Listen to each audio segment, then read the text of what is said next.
ഇന്ത്യയെ ചൊറിയാൻ വന്നാൽ ഇനി ഇന്ത്യ വെറുതെ ഇരിക്കുകയില്ല. പാകിസ്ഥാനെതിരെ ചുട്ട മറുപടിയുമായി ഇന്ത്യൻ നയതന്ത്രജ്ഞൻ അനുപമ സിംഗ് ഐക്യരാഷ്ട്രസഭയിൽ.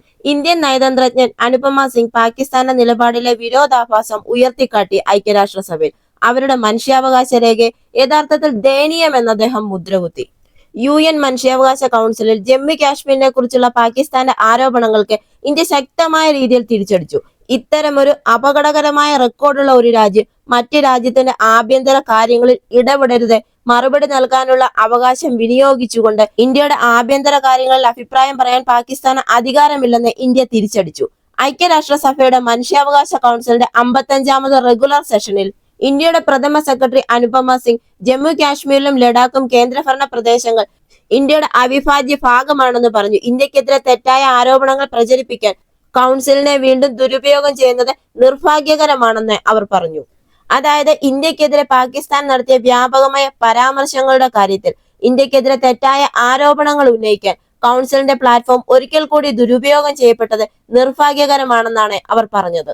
ഇന്ത്യൻ നയതന്ത്രജ്ഞൻ പാകിസ്ഥാന്റെ നിലപാടിലെ വിരോധാഭാസത്തെ ഉയർത്തിക്കാട്ടി അവരുടെ മനുഷ്യാവകാശ രേഖ യഥാർത്ഥത്തിൽ ദയനീയമെന്ന് മുദ്രകുത്തി. ഇതിനുദാഹരണമായി അദ്ദേഹം ചൂണ്ടിക്കാട്ടിയത് 2023 ഓഗസ്റ്റിൽ ജരൻവാല നഗരത്തിൽ ക്രിസ്ത്യൻ സമൂഹത്തിനെതിരായ പീഡനമായിരുന്നു. അവിടുത്തെ 19 പള്ളികൾ നശിപ്പിക്കപ്പെടുകയും 89 ക്രിസ്ത്യൻ വീടുകൾ കത്തിക്കുകയും ചെയ്തു. സ്വന്തം ന്യൂനപക്ഷങ്ങൾക്കെതിരായി പീഡനം നടത്തി നികൃഷ്ടമായ മനുഷ്യാവകാശ റെക്കോർഡുള്ള ഒരു രാജ്യം സാമ്പത്തിക പുരോഗതിയും സാമൂഹിക നീതിയും കൈവരിക്കുന്നതിൽ പ്രകടമായി മുന്നേറുന്ന ഇന്ത്യയെക്കുറിച്ച് അഭിപ്രായപ്പെടുന്നത് വിരോധാഭാസമല്ല, വികൃതമാണ് എന്ന് ഇന്ത്യ തുറന്നു പറഞ്ഞു.